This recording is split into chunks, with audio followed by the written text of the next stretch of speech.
What is up, and welcome back to Beyond the Arc with Brandon Silvers. As always, I am your host, Brandon Silvers, coming to you a special day because, as you know, it is March Madness. So we got to talk about these games. I don't want to talk about them alone, so I have brought a special guest on with me today.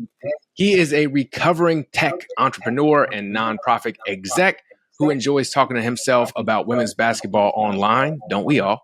You may know him as 3/5 Mafia on social media. Super cool to be joined by Mike McGee. Mike, what's going on, man? Oh man, everything's going on. Is March Madness Final Four. We're in April now, so we have made it through March Madness. But yeah, it's a pleasure to be on, Brandon. Happy to chat some hoops with you.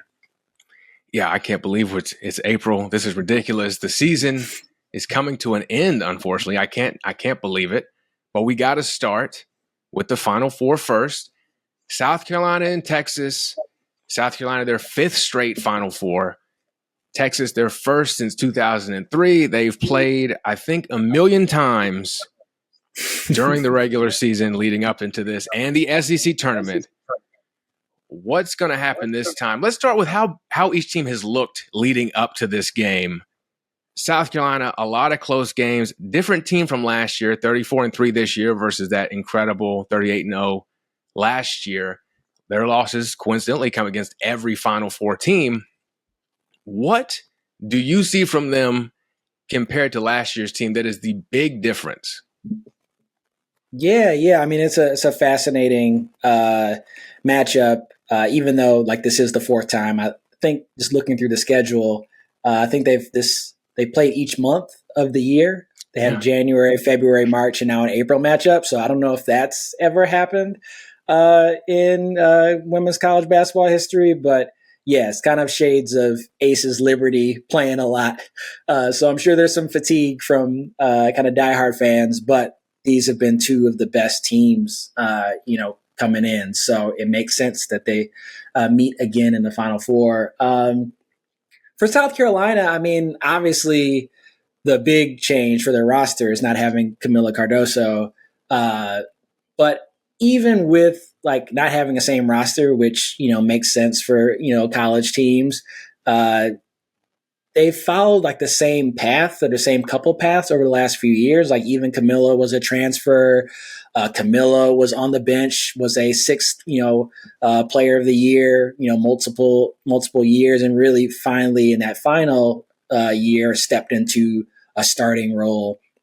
But South Carolina's had this process, this culture where there's multi-year player development, where they can go 9, 10, maybe 11 deep, because they have such great talent and so many players that have bought in to the system in their role. So while there has been turnover there, South Carolina's really been going through that over the past 2 to 3 years. I mean, there was an era with Asia Wilson that led to a national championship. There was an era with Aaliyah Boston. And now they have this kind of post-player by committee. They don't have that one dominant center. But kind of like Moneyball, it's well, we can't recreate Asia. We can't recreate Aaliyah Boston, but we can recreate them in the aggregate. We have Chloe Kitts. We got Sanaya Fagan. They've also lost Ashton Watkins earlier in the year, and they've overcome that.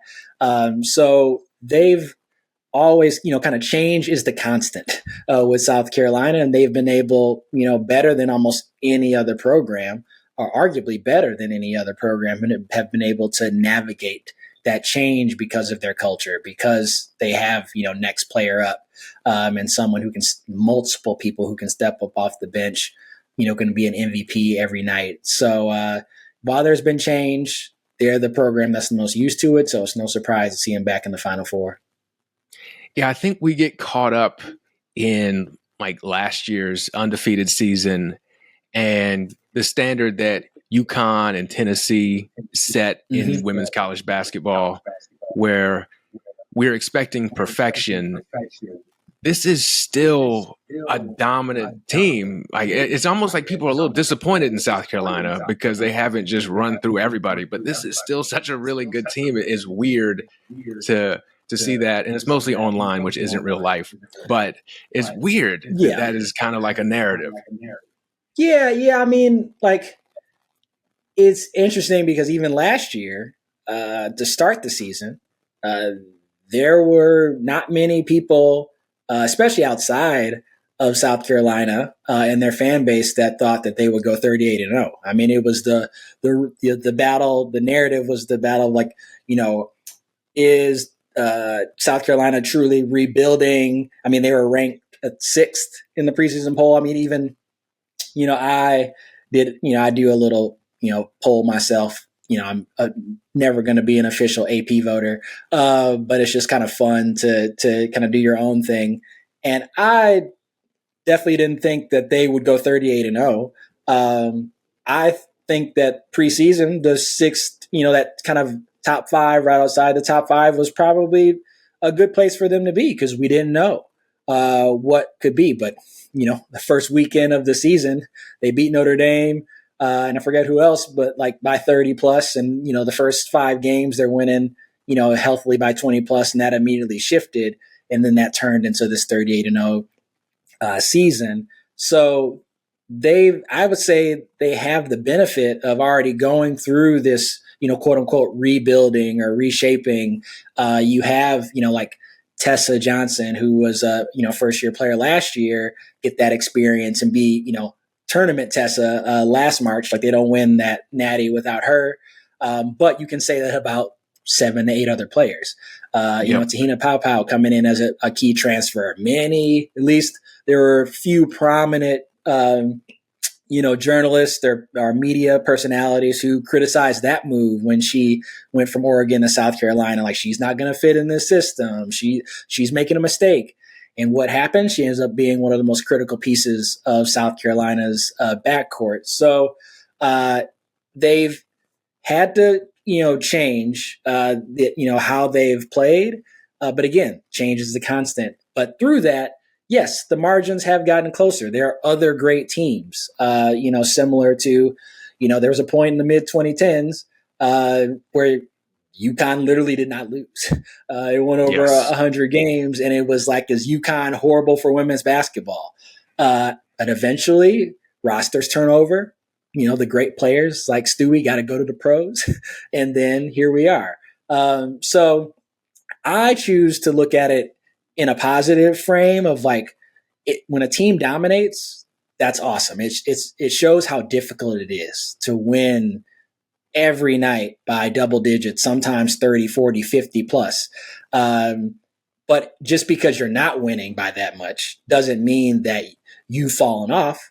It's likely that other programs have gotten better. And that leads to compelling games. I mean, we'll talk about it here, but South Carolina, having these close games has been, well, maybe not for South Carolina fans, but for neutrals has been really compelling television to see, how each possession in the fourth quarter is critical and how they've been able to, execute and make it back to their 5th straight Final Four. So I think it's great for college basketball when there are multiple programs that are competing at a high level, and it's not a given who will win, or, kind of like, well, it doesn't matter, UConn's going to win or Tennessee's going to win. Baylor's going to win, back when they had, BG. Now it's still not full parity. They're still the same programs, but they're getting more. Texas finally making it back to the Final Four shows that. UCLA making their first official, like, NCAA D1. They had a national championship in the 70s, but like them making it to the Final Four is special. So it's, we're changing, not necessarily changing the guard, but these other top tier programs that are getting McDonald's All-Americans and building a culture like South Carolina has, like UConn has, it's special to see.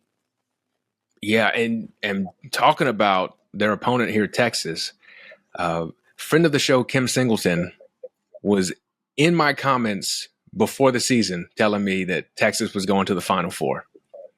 Now, she hasn't hit me up with the lottery numbers yet, because I didn't have them going to the Final Four preseason, which preseason, when you start talking basketball preseason, you got a whole season of games to actually play. You're going to be wrong. So what has helped them get there? Obviously, they got Madison Booker, they got Roy Harmon. Their defense is just incredible. To you, you mentioned you do your preseason AP poll. Did you see Texas being this good their first year in the SEC, or has this been a little bit of a surprise to you as well? Yeah, I'm actually curious. I'm gonna see if I can pull up my my poll from earlier in the year. But I've been on Texas for the last 4 or 5 years. They had that game where the Final Four or March Madness, I think Sweet 16 game when they played a number 1 seeded Maryland, and I had Maryland winning that tournament, and Texas was this kind of up and coming program. Vic Schaefer had just took over there, and they upset Maryland. And like once I watched that game and watched just their suffocating style of defense and how it's like why can't Maryland score? Like Maryland was scoring like 90 plus a game. Scored over 100 in multiple games, and this game was like 50-50 with like I can't remember exactly, but it was just like a slowly suffocating game, and I'm like, oh my god, like my national champion is losing. I did not expect this, and so they've been on my radar since then, and Vic and his staff have recruited extremely well. I mean, getting Rory Harmon, getting Aaliyah Moore, who's unfortunately been injured over the past couple of years. They've gotten tons of top 10, 20 high school talent. And then when they landed Madison Booker, I think was like 9th, which is kind of funny. I mean, there's been great players. So these rankings, like Flage was 23rd in her class. And obviously she's better than 23rd, but it just shows the depth that is coming in with these classes. I remember watching Madison Booker in a high school showcase. I think she was playing against Michaela Williams, who was number 2 in the class, and these two were just going at it. And Madison Booker was, just every possession going down, hitting like logo threes. So I want Vic and staff to let her shoot more threes, but they got a system that works. So I knew when I saw her, I had a tweet like, Vic is going to move Madison Booker into her dorm himself. Like she's going to change this program. And 2 years later, Big 12 Player of the Year, moved to SEC Player of the Year, first team All-American. And so you have that talent over years with this defense. And like every player talks about I come to Texas to be pushed by Vic and his staff and to play defense. And so it's no surprise to me. I had them. Let's see here. I got my poll up here. Where did I have them? I had them preseason. Yeah, I had them 4th, 5th. Yeah, okay. right around there. Yeah. So like South Carolina, USC, UConn, Notre Dame, Texas, UCLA. So those were where I had those teams. So it's no surprise to me. It was a question as to like them moving to the SEC, how would they fare? But again, when you have a great defense, when you have great talent, when you have experienced players, Rory Harmon, Taylor Jones, also Kyla Oldacre has not gotten enough praise with the portal being in transfers being a thing. Love the portal, by the way, like free agency in college basketball, let these kids make choices. Great and bad choices. Let them make them. But like Kyla, another great high school talent, started in Miami, didn't quite fit there, had some struggles, but then moves to Texas and turns into this like 6th Player of the Year in this system and has been incredibly clutch. So a combination of, incredible incoming talent, experienced players that have bought into the system, plus impact transfers, I knew that Texas could definitely compete. And so them getting to the Elite Eight last year, and now getting to the Final Four, I mean, they've been knocking on the door. I think this is like they've made it to 4 of the last 5 Elite Eights. So it was only a matter of time before they finally broke through. Yeah, I think the Kyla Oldacre piece, that was really what got me, because clearly a talented player. I believe she was a McDonald's All-American, but didn't really didn't put it together at Miami, and that happens. I mean, fit matters. And so I had to see it to believe it, because I was like, there were a bunch of teams this year, especially in the SEC, which I feel like is pretty known for size, But then the teams that I know as like, okay, this team normally has size, like a South Carolina, they didn't really have like an established post player. Mm-hmm. And that's kind of what I was feeling about Texas. But you're right. Oldacre has just been incredible. I'm very excited to see how she continues to progress. And it is weird in this age of basketball to see a team do it without 3-pointers. It's like, oh, this is not what I'm used to at all. But when their defense, like they're holding TCU, Tennessee, good offensive teams, I think 30 points below their season average. Well, maybe the twos are okay. And they're great at getting to the free throw line too. Exactly. I mean, again, it's the old adage of defense wins championships, and Yep. They take pride in defense. I think that's something that is maybe not known for all four teams, but definitely with Texas and South Carolina, that their coaching staffs, their players take pride in defense, and then when they do lose, they usually credit or discuss that defensively we were not where we did not meet that standard. So that's where it's no surprise that Texas is one of only a few programs. In South Carolina, even before the last couple of years, was a similar program. They didn't shoot a lot of threes. They didn't make a lot of threes, but they had strengths in other areas that could overcome that. And they also play great three-point defense. So that's where Texas, they're the number one SEC scoring defense. I think UConn overalls, I think per her hoop stats, great site, providing great advanced analytics, shows that UConn is the number one overall scoring defense, but UConn plays in the Big East. That hasn't been the Big East for a while, where Texas moved to, I would say everybody or most people agree is the toughest conference in the SEC. So to have come in your first year to keep that defense going shows a lot to me. And, yes, they don't shoot a lot of threes, but they don't allow a lot of threes. They, win in turnover rate. They win in offensive rebounding. They win in points per play. Like you mentioned, they are great at the free throw line. Their post players are great at the free throw line. Like Kyla Oldacre, this might just be a Kyla Oldacre appreciation podcast. But Kyla was like a 50-50 player. Like, obviously she had talent, like most of these kids coming in. But she was not one of my favorite players in Miami. I was just like, every time I would watch, I'm like, oh no, like, what are you going to get with Kyla? So to see the strides that she's made, and I've seen tweets and clips of her in the gym by herself working on her handle, which showed in the Elite Eight game when she took that, that steal and dribbled all the way down like a point guard with the finish. I mean, iconic play. Hopefully that is remembered by her and Texas fans forever. But she's been in the gym working on that. But with her free throws, it's incredible to have such, power and such like post presence, but have this feathery free throw touch. Like, she swishes those free throws. Taylor Jones, another clutch post player who has made a lot of clutch free throws. So, we'll probably talk more about them, but I think that's been a key, for Texas, is that nope, they don't shoot enough threes, but they have capable shooters. Jordan Lee, incoming, first year players, hit some clutch threes. Madison can hit threes. Even Rory hit a three in the TCU game. They they kept her on the island in that first quarter, which she pretty much dominated. Like, they can shoot. So I was curious to see how South Carolina plays that, and how it turns out tomorrow. And another player I want to bring up, kind of speaking to the Kyla Oldacre piece with how good she has been. I like to watch players when their team is not doing great.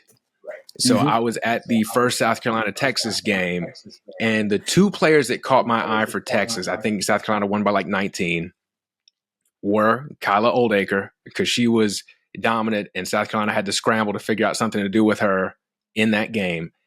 Another player, Brianna Preston, who played 110% the entire game. It was like she did not know what the score was, and her energy was just incredible.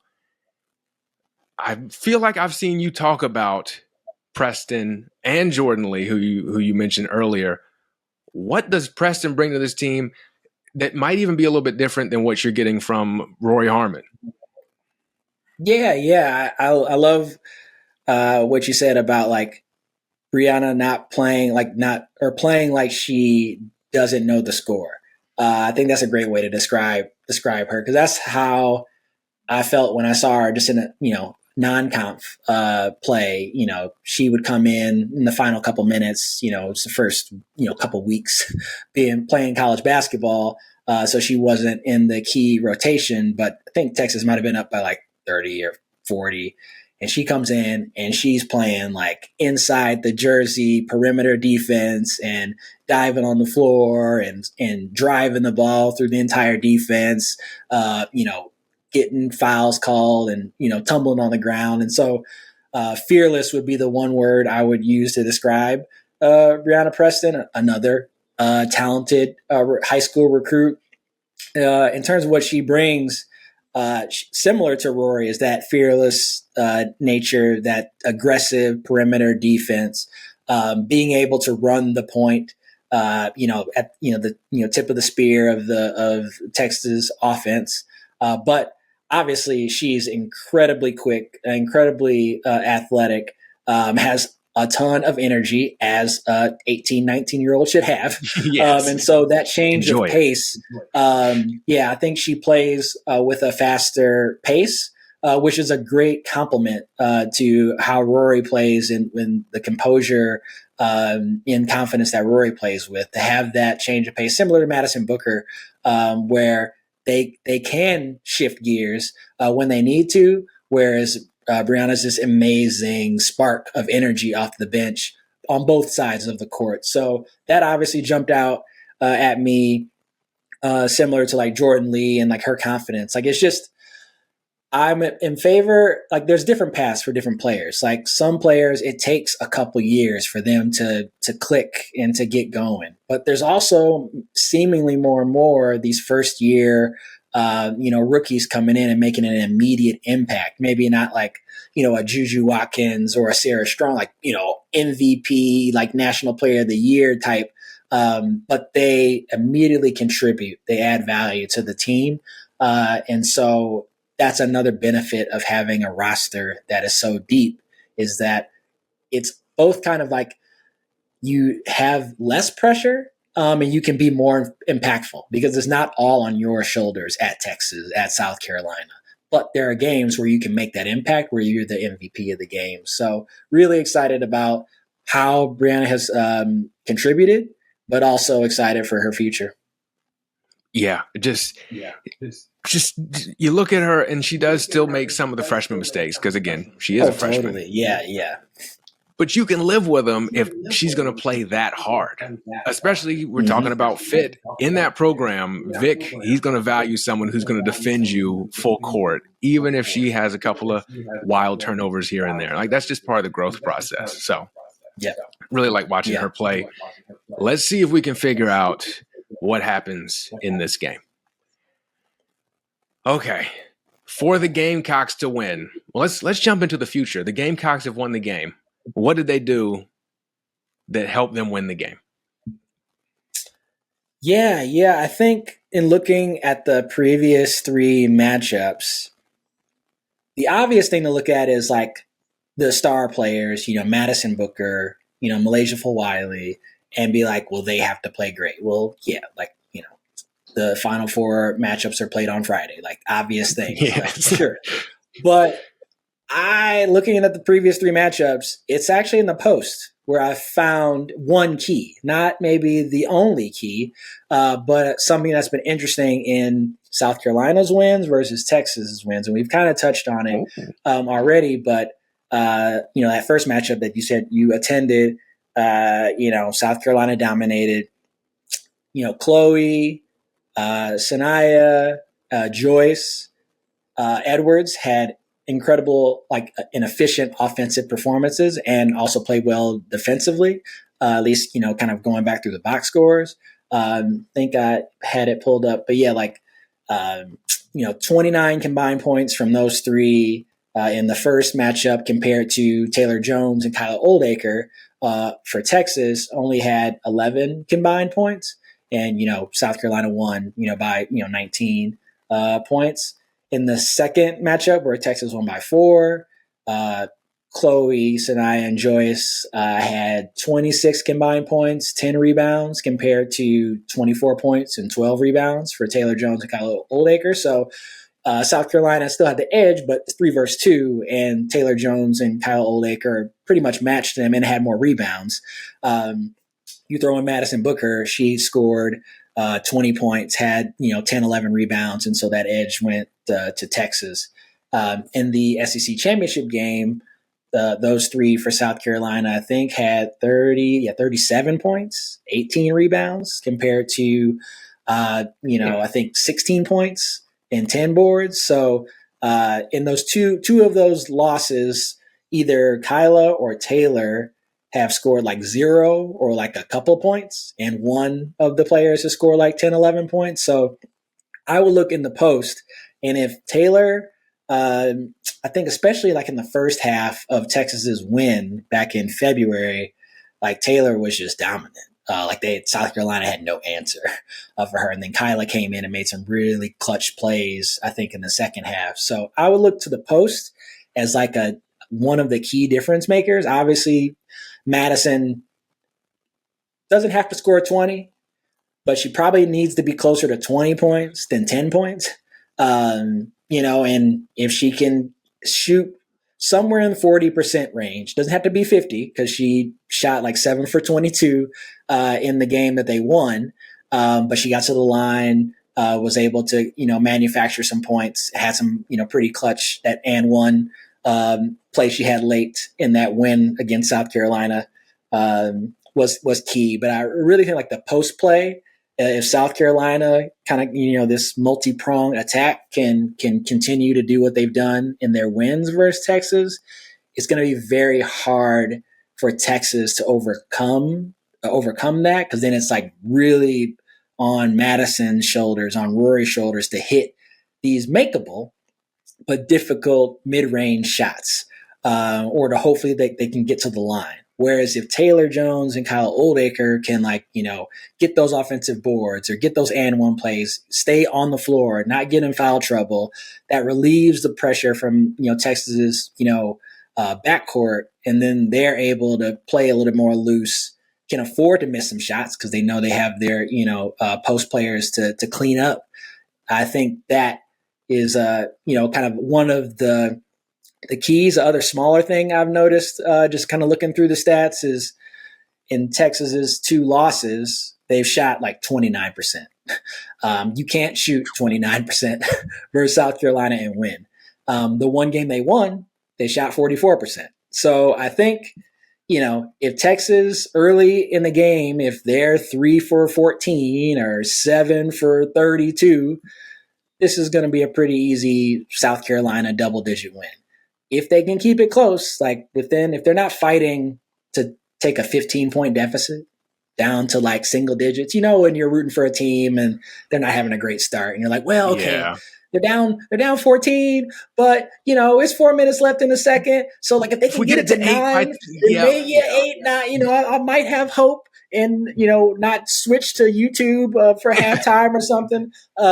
If they're battling to get the score back into single digit like deficit range, then this is a South Carolina win. But if it's a Texas lead, essentially where South Carolina has been in this tournament, where like Indiana had a 1-point lead, Maryland was tied or had a 1-point lead, in that 1 to 2 possession range, then it gets spicy. So, but again, summary, post play, I think is critical, more so for Texas than South Carolina. But like if Texas can get that edge, or at least match South Carolina, it gets very interesting.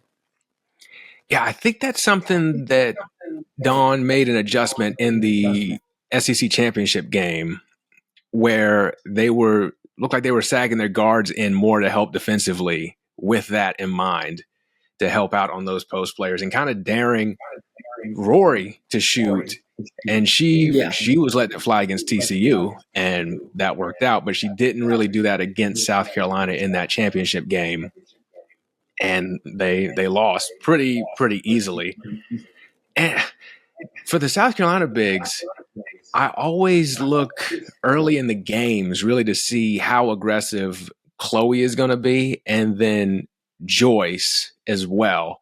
Sanaya, a player who we haven't mentioned, I don't think yet, at length, has had such an incredible season. And I mean, we talked about the development at South Carolina. Right now, for me, she is Exhibit A. The fact that she's able to come in and play the role she played and being talked about as a WNBA draft pick. If you told me that a year ago this time, I would have been like, okay, I can't quite see the vision. But she's been great, but particularly Chloe and Joyce, I think with them being a little bit less experienced too, and Chloe has been more passive offensively at times. And I think that that's something that Dawn and her teammates have spoken about publicly. Like, we need Chloe to get out there and make it happen because she's got the talent. She's worked on her body with Molly Benetti. Yep. She's got it. It's just a matter of realizing, oh, I've got it.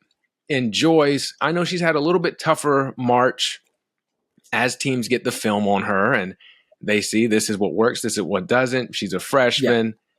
And I think sometimes, too, defensively, she can be put in mismatches and targeted. And I think that that's also kind of creeping into her mind offensively. So I'm really looking in terms of the South Carolina Post early on to see, okay, when Joyce comes in, is she aggressive? Is she hustling? Is she rebounding? Because she kind of can give off those signs like a lot of young players do when their game, when they're in their own head or not, where, okay, the offense isn't going. So now here goes the defense. Here goes the rebounding. So kind of seeing how engaged she is in all facets of the game. And then Chloe is like, Chloe, if you got a wide open mid-range jumper, are you shooting it or are you trying to find a better shot than a wide open shot? Because that's always like, anytime I see a player pass up a wide open shot and try to find a better shot, I feel like I never see. Then it's like, all right, 3 seconds left on the shot clock. This person is quadruple team. They're throwing it over their head trying to make it. Like, I cannot stand passing up wide open shots when a player is capable of making them. So if she's letting it fly, I think that that is a good sign for South Carolina. And I believe South Carolina is the more talented team, but Texas has proven they can beat them. Is there anything else on the Texas end that you think they might be able to do to pull it off again? The simple answer is make shots. Like you gotta hit. They're going to. I think, like you mentioned, in the SEC championship game, the adjustment, which is a traditional adjustment via Texas, or at least part of the game plan, is like, don't let them get high quality deep paint touches. Make them hit those free throw line and, if possible, beyond free throw line jumpers. They will be forced to make some jumpers, regardless if they game plan for it or not. They're going to have to hit some shots. And Texas, even in the Elite Eight game, Roy came out hot. They were scoring, but then, in second quarter, they were missing shots. And they allowed TCU to come back into the game and, tie it or make it, one possession, 1 point game. And then they start making more shots, playing better defense in the second half, and they eventually pulled away. But Texas, just their style, because they don't shoot high volume threes or make the ones that they do shoot at a high clip, they don't normally have these 20, 25, 30 point leads against the top talent. The P5 conference teams, especially the South Carolinas, Notre Dame's, UCLA's, etc. on the landscape. So, but on the flip side, a 5 to 9 point lead for Texas kind of feels like a, boa constrictor or something that's just kind of slowly sucking the life out of you. Just like to squeeze and squeeze. If you're watching them, again, going back to that Maryland game years ago and then South Carolina this year, like Texas was up 5 points, at most 10 points. South Carolina cut it back to 5 and then tied it up late in the fourth quarter. You think, here comes South Carolina. They're going to just walk away with it. But wait, they're down by 2. They're down by 4. Why can't they get through? It's like a brick wall. And so it's a good skill for them to have. I think you mentioned South Carolina's played in a number of close games since the second round. They've only lost 2 of those games, really. Like, you go back to, maybe 3, which again, I'm searching my brain for losses that South Carolina's had in the last 4 to 5 years. Yeah. Like, you have the UConn, like the COVID era UConn loss with no one in the stands, that Paige Bueckers, 3 that bounced off the rim and went up into the rafters and fell down, and a close loss there. You have Iowa in 2023. Caitlin scores 41 plus and has 14 assists and needed all of that plus a lot more just to beat South Carolina in that game. And then you have this Texas game this year at Texas where they lost by 4. Those are the only close games. Like, they've been, UCLA walked them in SoCal, and UConn came into Columbia and beat them down. So they've had some blowout losses to 2 of the teams in the Final Four. But if it's a close game, South Carolina has won like over 99% of those games. Like, it's a 99.7, 0.8 type thing. But Texas also plays well in those close games. So I think for Texas, they got to make shots, and they're going to need a few plays from some of the role players, whether it's Jordan Lee, especially Jordan Lee, because Jordan Lee is, maybe by stats, the best 3-point shooter currently on Texas. She's someone who they have trusted to shoot threes. So I'm curious to see how she impacts the game, especially from the perimeter.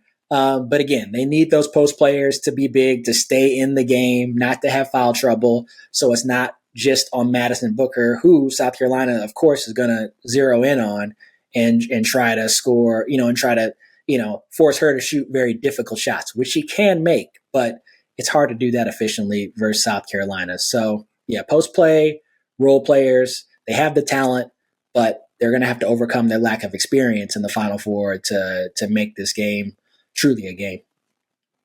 That's a good point about the role players too, because when you've played each other coming up on the 4th time, the adjustments, you know each other very well. You're running out of adjustments to make. Someone else is going to have to step up and do something. So I wouldn't be surprised if the difference maker was someone out of the names that you think of when you think of both of these teams.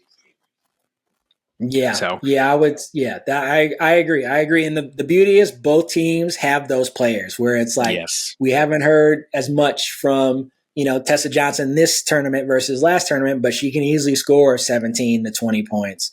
When it comes to Texas, maybe Brianna Preston has a clutch 8 points. They have other players that can step up depending on foul trouble, depending on matchups to do it, which makes it fun, for fans to watch. Yes. Do you have any predictions for how this one will go?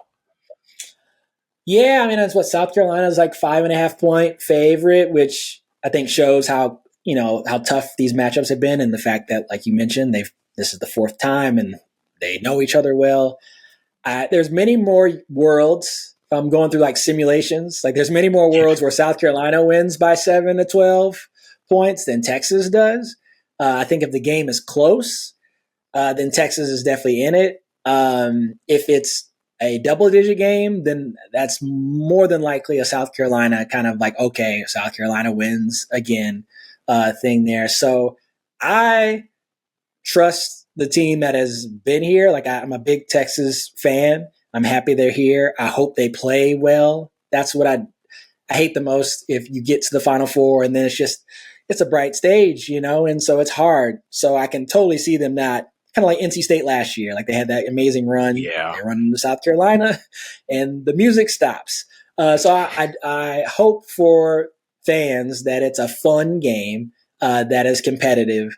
But I would say I would be shocked. I would be shocked if South Carolina lost. On that note, though, like, it sure is hard to beat a team 3 times.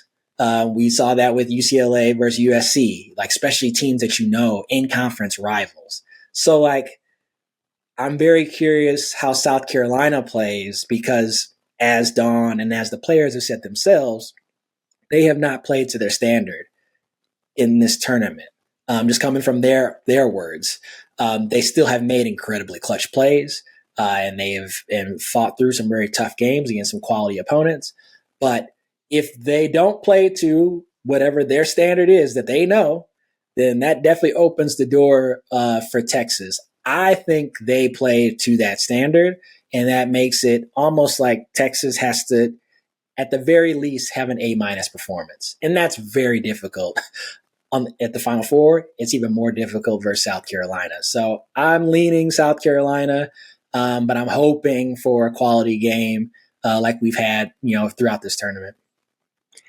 Yeah, I'm right there with you. I think it is more likely that we have a closer matchup than like the SEC championship game or that first matchup. I don't really think, unless South Carolina like starts hitting threes like last year, then maybe.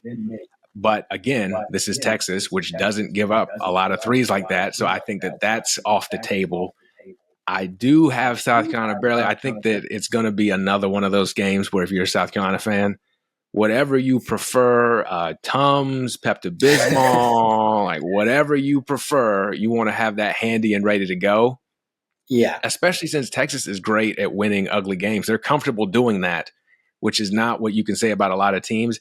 But I do think you're right. I think the margin for error for Texas is so small that it is most likely that South Carolina pulls this one off. But I think it's going to be, you're going to have to stay the whole time. I don't think you'll be switching to YouTube in this one.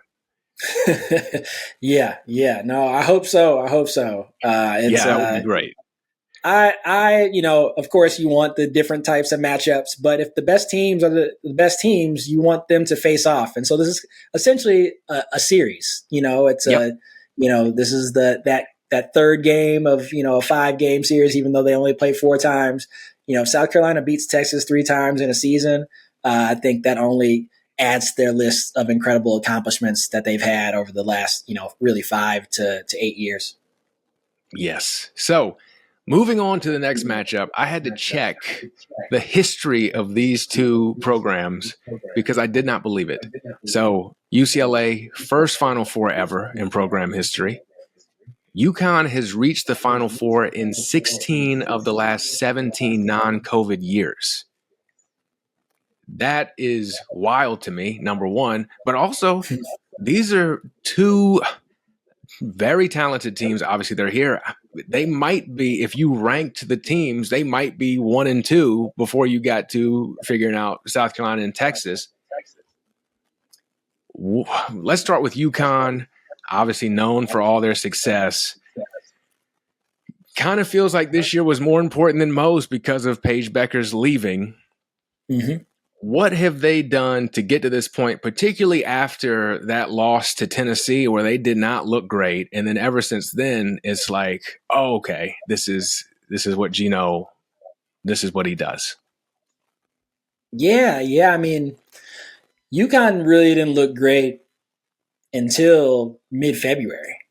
Like they had an early win versus North Carolina, which I think they probably should have lost if North Carolina would have stayed on the gas in the second half. Like they built a 21-point lead early in that game, and then North Carolina, I think, switched to zone, or they made some second half adjustments, and then they cut the lead to 5. And then they were kind of like, well, we did enough to make this game interesting. Then, UConn hit some clutch shots and they win that game. There's a lot made of UConn having a very difficult non-conference schedule, and a lot of people make a big stink about like, oh, they number 1 or number 2 non-conference schedule. Well, it's because they have to, because the Big East is not the Big East, and they can't rely like other teams, South Carolina or even Big Ten teams, to rely on their conference schedule to show have those quality wins. So again, or respect to UConn and Gino for putting that schedule together. But this year, early on, they either barely won those games or the games they played against previously ranked teams like Iowa State. Louisville kind of went away because those teams weren't as good throughout most of the season. And so the Tennessee game, I really felt that Tennessee could win that game because UConn up to that point had not shown that they were the UConn of old, or even the top tier of UConn in the Paige Bueckers era. Obviously, injuries have been a big point across the last few years with UConn, but also that their role players outside of Paige and Sarah, it's hard to, even for like South Carolina and any of these teams, say like role players, because all these players are incredibly talented. And like if they were at any other program, they'd be like the focal point, maybe scoring 20 to 23 points a game. But like Ashlyn Shade and other KK Arnold and their post players, they were not consistent. They were either missing open shots or they weren't playing great defense. Or when the games get to that moment where it matters, like UConn didn't show that dog. Like I was watching, like, I'm not scared. You used to be scared of UConn. Like UConn, like before the game started, you were essentially spotting 40. Like if you lost by 28, that's a win for you. But it's more likely that you lose by 60, 70 plus. And so they were struggling for me to have that identity. In Paige, I think her, again, this is outside looking in, but if her default is more of a facilitator and like efficient, like, people talk, ad nauseum about her efficiency, and it is incredible. But I feel like she has shown to be more comfortable at UConn scoring between 15 to 18 points a game versus how Gino is like, be like Caitlin, like go and shoot the ball, like shoot. And like you've seen in March now that she's turned it up. So I think the difference between that Tennessee game is that the role players, the non-Page players, or non-Page and Sarah, because Sarah's been great throughout the year as the overall number one recruit coming in and has shown that throughout. Those other players have had to step up and be consistent. And that's the difference. Like in that South Carolina game, I mean, AZ, thank goodness she was able to come back from her injury. She was arguably the best shooter in college basketball and showed it. Ashlyn Shade, a great shooter, showed it. KK Arnold playing aggressive defense and driving the ball to the paint on offense was great. And so that's what, like, they have incredible recruits. They're UConn. Like, they used to be the only ones getting the top players. Now that these top players are showing why they went to UConn, because they're incredible. And when they're clicking, and then you have Caitlin Chen, who's been an incredible college basketball player, has tournament experience against quality teams, has shown how well she can play. It turns UConn from like, are they even gonna, make it to the Final Four, to being, a title favorite because of how they've played from mid-February, now to April. Yeah, I was at that UConn South Carolina game too, and you picked some games, Brandon. You picked some games. Oh my goodness! Like that was just. It was like they were just dropping threes on my head. I was like, oh, I don't even know what's going on. This is something different. Then I was like, wait, actually, I have seen this for decades now from UConn, so I shouldn't be too shocked. Yeah, but even on that game, though, sorry to jump in, but like if you, as someone who's online, like myself, if you can remember the week leading up to that South Carolina game, like I don't know, like depending on which communities you see online, but like UConn fans were like pre-prepping funerals.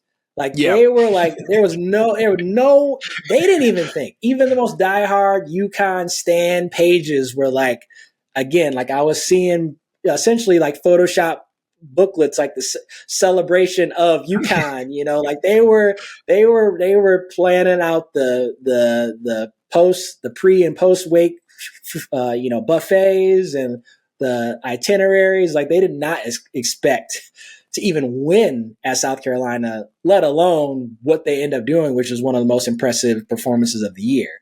So that just shows the 180 that the team has made since mid-February, where they were at our true low point. So I just want to be clear to the audience or whatever. It's just like, even like the way we're talking about UConn now is like this title favorite. That was not how people were talking 6 weeks ago with UConn. So I just wanted to jump in just to also give them credit for how they've improved throughout the season, to get back to what we see as like the UConn of old, or the standard that they've played at for decades. You are 1,000% correct, because I was sitting there with everyone else, full packed house, game day in the building. Mm-hmm. Everyone was stunned, except there were some UConn fans there. They travel well. They're one of those programs that obviously travel well, and they were having the time of their lives. And I was like, this is disgusting. But it was a hell of a performance. And talking about Paige and the efficiency, this is something I've often wondered but never said publicly, because I'm going to get an angry email from an Excel spreadsheet. Is there a point when you are, quote unquote, too efficient? Ooh, spicy. Yeah. Safe space, by the way. If there's any takes that you have that you haven't said publicly, I'm the guest that will accept those. Okay, thank you. I appreciate you sharing with me, this bold take. There's so many arguments, especially online, where arguments lack nuance and context, which is the reason why these arguments just kind of keep the fires are fanned, and they become, just totally toxic. But I would say yes. I'd say like efficiency to me is a spectrum depending on your value to the team. So like, it's incredible that Paige is a 50, 40, 90 player, but like, there have been games, most of the games over the last couple of years, that the top 5, top 10 matchups, like Notre Dame this year, Notre Dame last year, where sure, Paige was, I don't have the box scores up, but maybe she was 7 of 12 or 9 of 13 or 5 of 9. But UConn lost by 12. And then in the fourth quarter, she didn't show up and they lost. So like, I don't care if my number one player shot 60% from the field when she only has 12 shots. I'd much rather a player go 9 for 21 than like 6 for 10.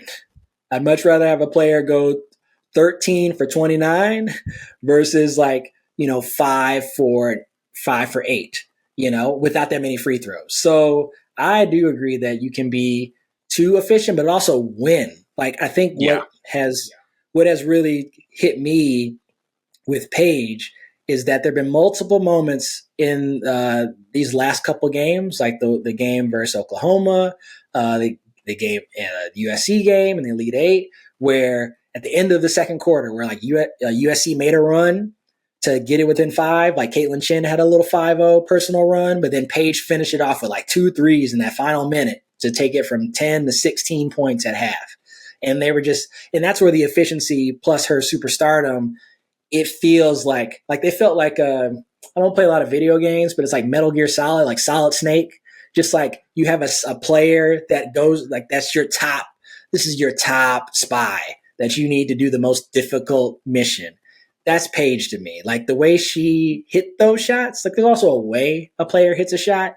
Like they felt like targeted strikes that like, if you're a fan of the opponent, like it hits you in the gut. Like it's like, oh no, I thought we had a chance, but oh, there goes Paige. And so she did that in the second quarter, and then her and AZ did it at the beginning of the fourth. Like that's been the difference for UConn, is that when they've gotten, unlike South Carolina, when there's been these close games where you need that dog, you need that execution, UConn hasn't done it. But this year, again, the last 2 months, they've flipped that switch. And so, it's funny because Gino always gives you a soundbite, win or lose. But Gino is like, every time like Paige will have 17 points through 3 quarters, and he's like, I don't like it. I hate it. I keep telling Paige to shoot.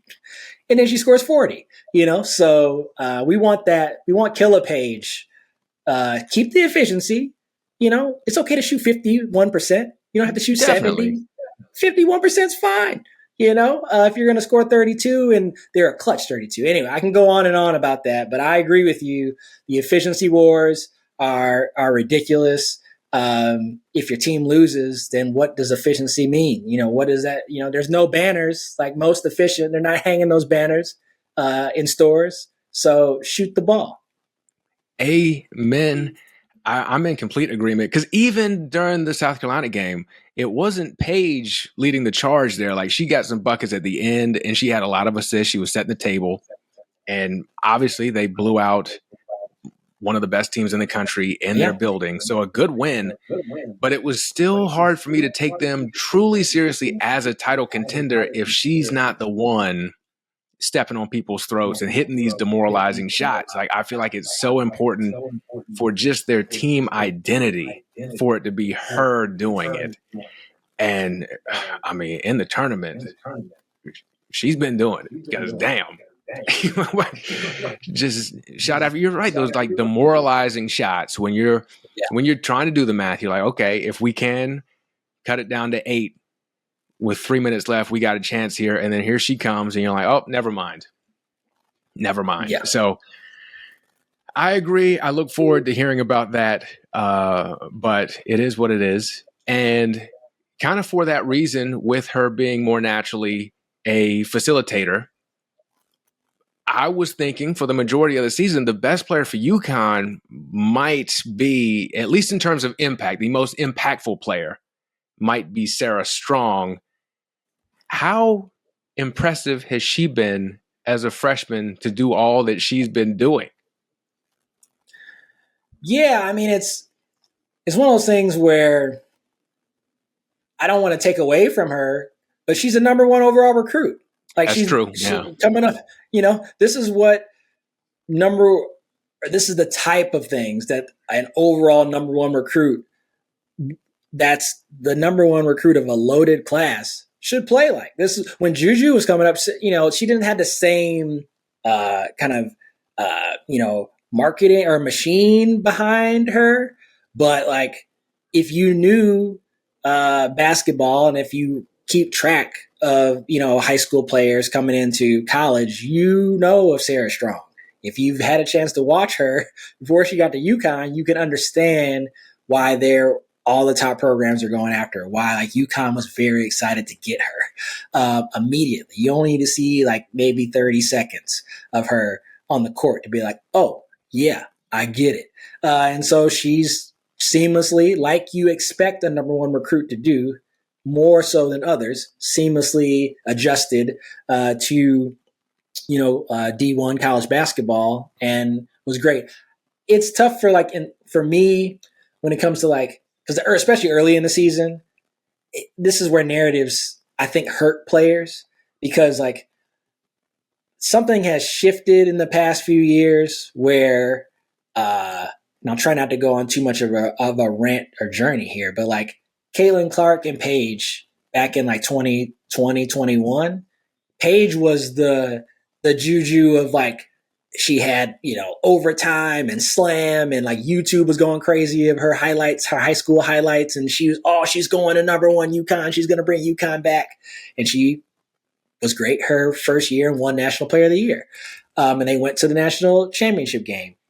Whereas Caitlin, top 5 recruit, was in Iowa, and she was dropping 30 points and hitting logo threes, but the media chose, one player, and it was Paige. Because I was with Caitlin because I'm a Big Ten guy, and so I was watching Caitlin because I went to Northwestern and was, watching that. I'm like, whoa, this Caitlin Clark, she's pretty awesome. Why is no one talking about her? And so I'm on Twitter, like I got tweets from there too, being like, why is no one paying attention to Caitlin Clark? Why is no one paying attention to Caitlin Clark? Which, if I say that now, I sound like a crazy person because like she's one of the most recognizable athletes in the world.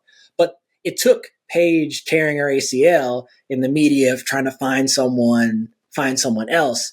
And so I think over the past 4 or 5 years, we've gotten into this, we need a star to be a star all the time. And then Caitlin moved to the W. Paige is still here because, injuries and wanting to come back to finish her UConn career.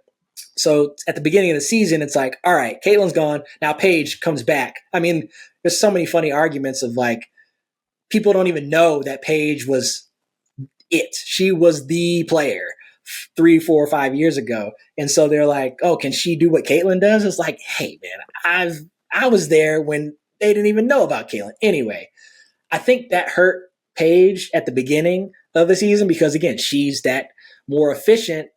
I'd rather do 16, 8, and 6 stat line versus 29, 9, and 8 like Caitlin was doing, or Juju, because the offense revolved around Juju.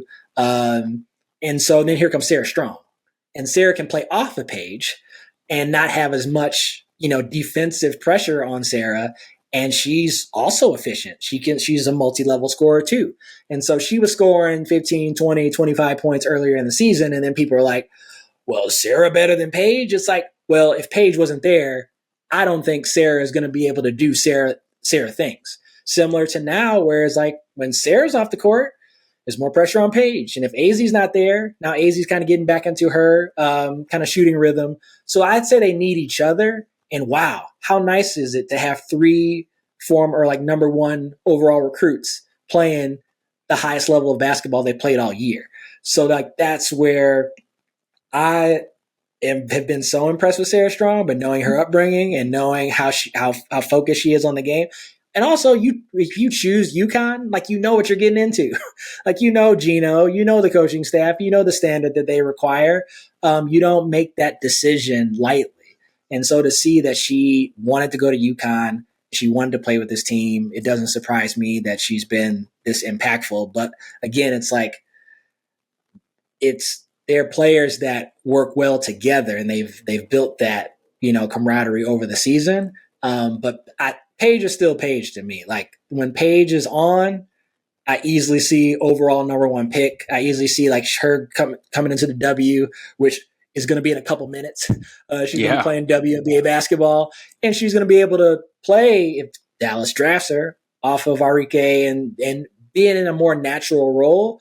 But it's cool to see that she's kind of also known that like I can be number 1 and I can score 30 plus if I have to. I think UConn works best when she doesn't have to. But you want to have that option. If your team needs you to be like, I need to score 12 points in the 4th quarter, I can do that. That is a fantastic point that you just made, that whole conversation, because with UConn, just looking through their history, there's never really been a player who operated in the way that a Caitlin Clark could at Iowa, simply because that's just not Gino's system. Even as great, they had Maya Moore, they had Tarazi, Brianna Stewart. We could sit here all day and name players, but that's not really what Gino does.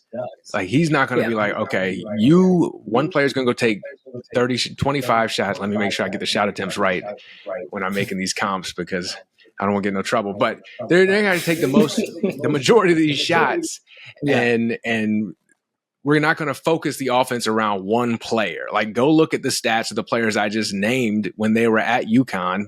They were not doing nearly what you think they would be doing based on their capabilities and what they showed in the W when they did get a little the keys handed to them. And they didn't have to either, because they would consistently have 3 or 4 of the top 8. What South Carolina's doing, multiple first round WNBA picks, like all time college basketball players. Those mid 2010s teams they're historic. Those early 2010 teams are historic. Tina Charles, Maya Moore, Tip Hayes, and it goes on. So the talent has spread out. UConn's still getting quality players, but so is South Carolina, so is UCLA, so is Texas, so is Notre Dame, so is USC. All these, there's now 10 to 15 programs that are consistently landing multiple McDonald's All-Americans, multiple top 25, top 50 players. So UConn, like you said, they haven't needed to have a player like Caitlin, as much as deserved vitriol that Iowa gets online because of their fans, and every fan base has horrible fans, but Yes. those fans and or bots have dished out a lot. So, but like if we're keeping it as objective as possible, like those Iowa teams in terms of talent, they are on a different tier, maybe 2 tiers below South Carolina, UCLA, UConn. It's my opinion. Mike McGee Incorporated. But like what those Iowa teams have done is incredible to make it to back-to-back national championship games. They deserve the criticism, and if you lose, you're not champions. But like it's incredible what they did, and that should be, and it has been celebrated and should continue to be celebrated. So that's where Caitlin needed to be the universe, where she had to be the 30 plus point scorer, but she also dished out even with those players, 9 to 12 assists a game, getting 6 to 8 rebounds a game. So yeah, not every team needs to have that player to be successful, and it's even less needed when you have the quality of a roster like UConn does. But team like March, when it comes to March and April basketball, obviously the default is great teams. But great teams need players who can deliver great performances.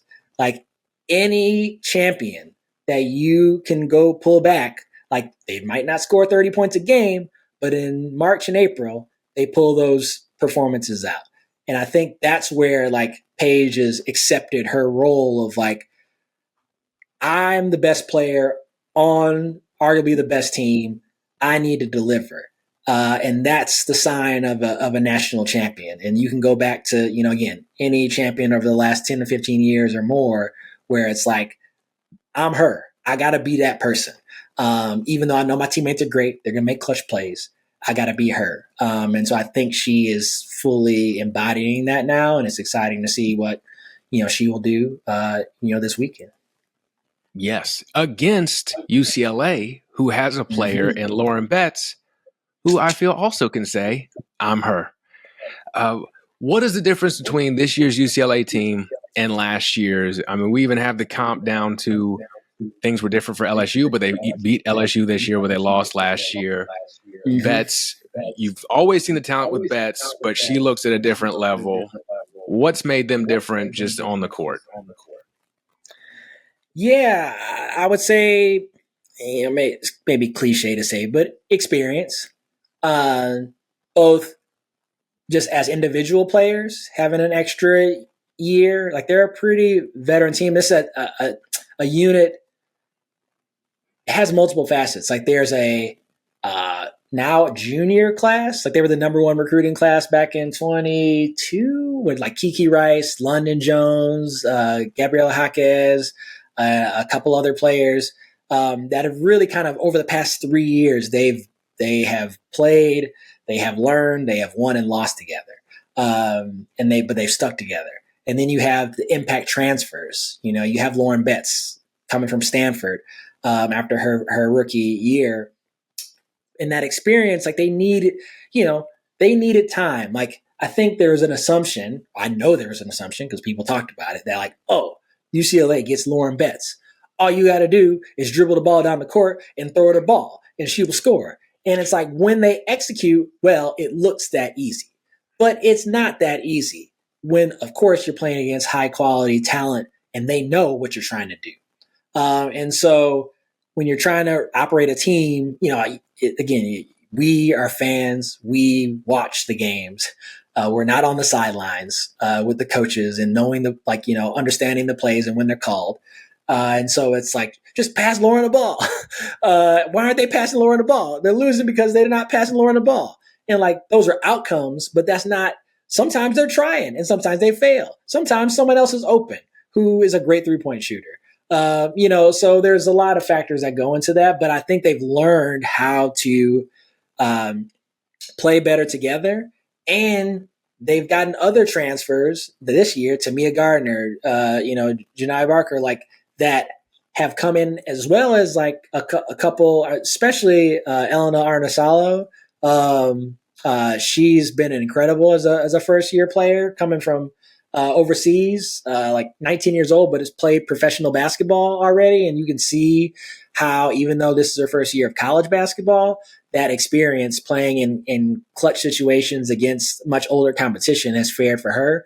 So a mixture of like, this is Lauren Bett's second year in the UCLA system with a core number one overall recruiting class that has played. Now, this is their third year playing together. And then you get Janiah Barker, who was, I think, number 3. Like, they have like Lauren Betts, Kiki Rice, and Janiah, who are like the top 3 of that recruiting class, all on the same team. Like London Jones, McDonald's All-American. Like Gabrielle Jaquez, McDonald's All-American. Tamia Gardner played Elite 8 with Oregon State last year, one of the best, underclassmen. They have arguably, out of the other 3 teams we talked about, the most talent and the most athleticism. And I think that's what people, or I'll just say haters of UCLA, miss out on, because they don't play the most exciting basketball. When things don't work for UCLA, it doesn't look great. It's like, this team, like, I mean, I don't know everybody's brackets, but I bet you the number 1 or definitely the number 2 top seed that probably people didn't pick to go to the Final Four was UCLA. They had them in their region getting upset by somebody, because I got the receipts. I took the screenshots. I got the bookmarks. All people have been preying on UCLA's downfall all season. So I think those keys, like, people are surprised by UCLA, that I think they get underestimated, and then they play in these games. Like LSU, they controlled that game. It was a close game throughout most of it, but they were ahead most of the game. And when LSU made runs, they bounced back. And similar to South Carolina, they have different players. Like Gabrielle Jaquez was huge. Tamia Gardner scores 15 points, hitting 4 or 5 threes. Janiah Barker in other games making clutch offensive rebounds and hitting shots. Obviously, Lauren Betts can score 31 points to lead to a win, or score 17 points and lead to a win. So I think there's a reason they beat South Carolina by 19. There's a reason they won the Big Ten championship game. There's a reason they only have 2 losses to the same team, who was a 1 seed as well. So put some respect on UCLA. I get that UConn's a favorite, but I would not be surprised to see, like, again, all those keys coming together. Like, they have the talent and the players to match up with any team in the country, and they've proven that so far. That's a great point, because that was something I thought about last year too when I looked at them. I think Gardner has added an incredible dynamic to their team too. But even looking at them last year, I was like, this team is pretty well rounded and, as you mentioned, talented. But you're right. Sometimes, hey, we just have to go take our lumps and learn and grow. Everything is not instant. Yeah. So how do you think this game plays out? What do you think the keys to it are? Because you said, and I was just checking it out too, I think UConn's favored by 8.5, which seems like a lot, especially when you consider, if we go back to January, I think it would be flipped, with UCLA would probably be favored by 8.5 at that time. Yeah. How do you think this plays out? What do you think are the keys to either team pulling it off? Yeah. I mean, I think for UCLA, it's obviously Lauren Betts. I trust her to be efficient and effective, a dominant force on both ends. I'd be shocked if she has under 15 points and under 3 blocks. I think that she, like Paige, have gone through tough journeys, and they're more confident in themselves and what they can do. And so I trust that they will bring that, even though Lauren has not, played in the Final Four, or like to this level, or on this level, she'll play to the moment.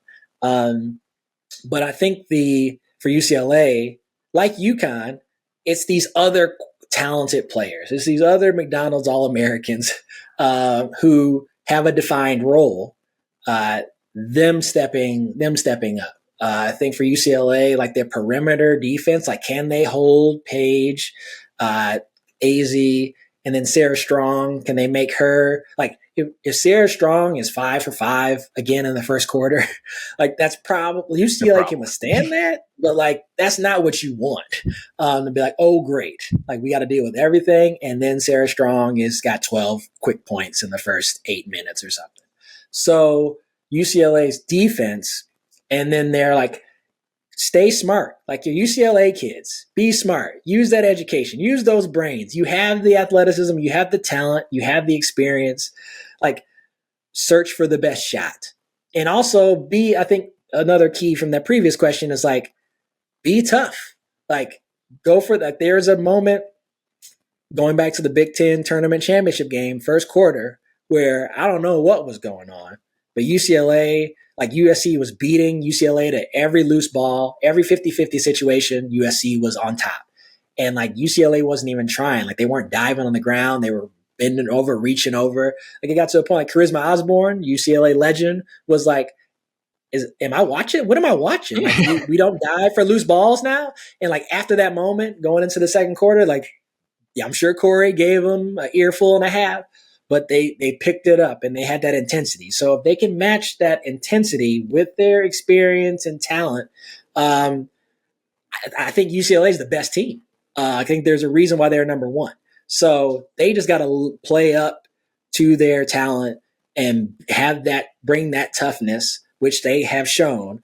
And I think this is a technical upset because UConn is the 8.5 point favorite, but UConn has not, leading up to this game, UCLA is clearly the without Juju for USC, they're clearly the toughest opponent that UConn has played in the tournament so far. So, Vegas is Vegas. They set these lines, but favorites don't always win. I can see UConn winning by double digits, but it would take a lot to go wrong for UCLA.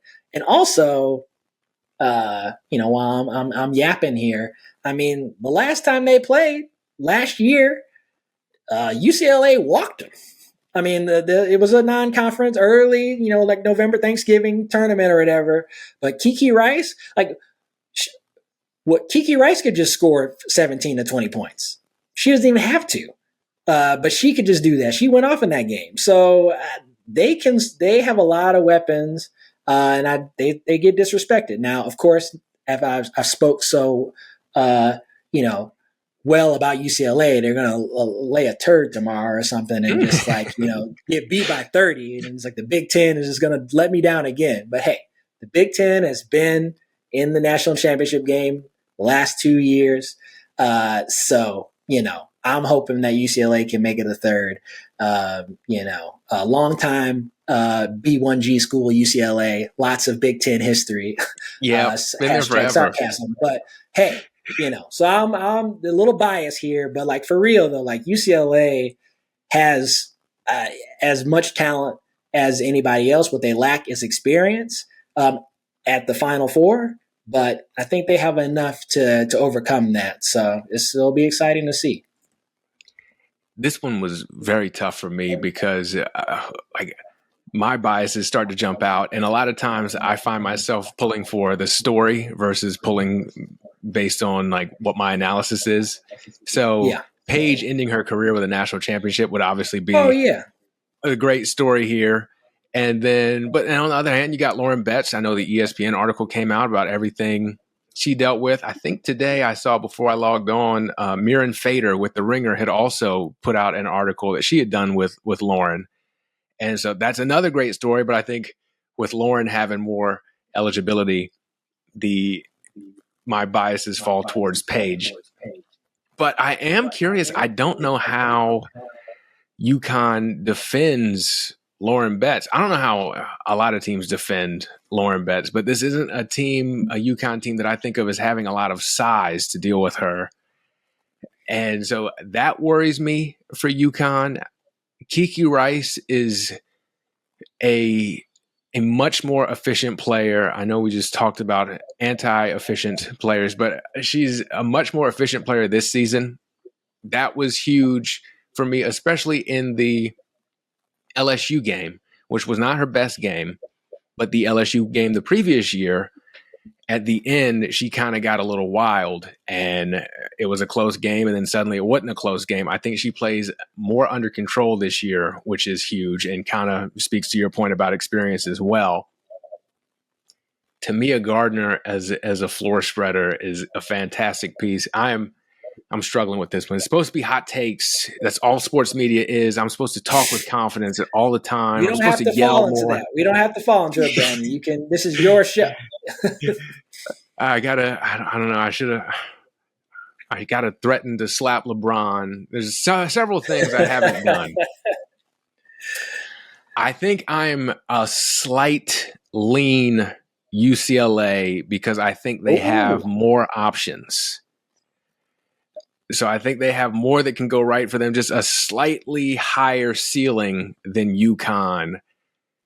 And I do think there hasn't been as much respect given to Corey Close as I think she deserves. Especially, we just talked about the transfer portal, but she has managed to keep this team together, the main pieces, for a couple years here for them to develop together. So there's something to be said for that in this era of college sports. I think I'm the slightest lean UCLA. And if you ask me again in 10 minutes, I will change my mind. And that's just how it's going to be until game time. Yeah, as it should be with it, because it's a great Final Four, setup here, similar to the men, where it's like teams that have been great all year have had to develop and go through some challenges. There's no undefeated teams this year, so they've all had to weather some things. I think it sets up for a very exciting Friday night. Hopefully there are games that could go either way, and hopefully there are clutch plays that determine that. And there's not, the drama that usually comes with these high profile games. So refs, make sure y'all bring your A game too. And so we can decide this on the court and not by a whistle.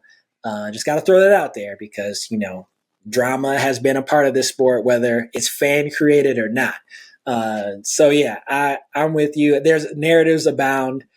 For that reason, it's probably going to be Texas UCLA, just to spoil everything. But usually it's one and then another. It's like you get South Carolina or a UConn and then another team.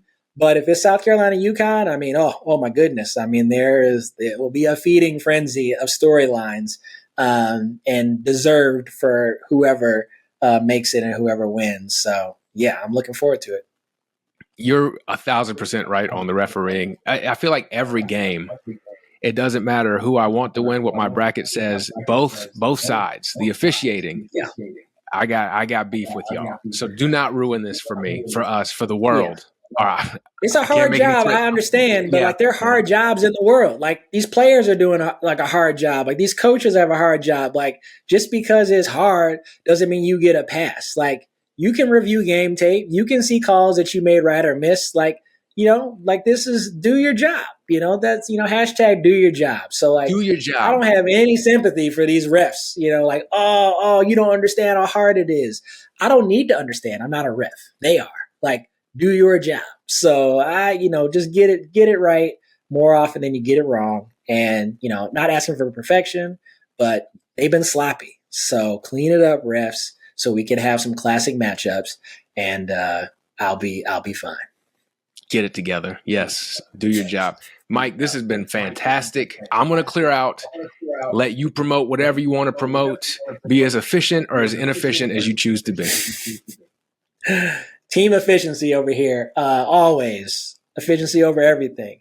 No, all jokes there. But it's been a pleasure. Thank you for inviting me. Again, like the intro says, normally I'm just, talking and quote tweeting myself. Number one receipt taker, mostly for my own takes. So, if there are things that we nail in this pod, I'll definitely be sharing them. Just, at Michael McGee on Twitter, 3/5 Mafia is the username. So you see Elmo with a, nuclear explosion backdrop. That's me, probably all caps, yelling about some player that I talked about for the first time 4 years ago and being like, I was there. I was the early fan. when no one else was talking about her.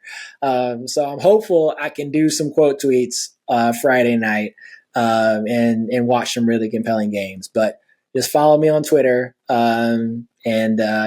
every like is a positive one. I'm really good with players' parents. So when I talk about players, I'll get like 3 likes, and 2 of them will be from parents. So I do it for the parents out there to celebrate their children playing on the biggest stage. So thanks again for having me on. That's beautiful. No, thanks for coming on. This has been a lot of fun. Yeah, that's a good way to be. Just forget about your misses and talk about all your makes. I'm going to adopt more of that myself because, you can't be right about everything. But when I am right, y'all need to hear about it. Exactly. But no, this has been fantastic. Again, I cannot thank you enough for coming on. Cannot thank you enough for watching, listening, rating, subscribing, reviewing, and sharing. That'll do it for this episode, and I will catch y'all later.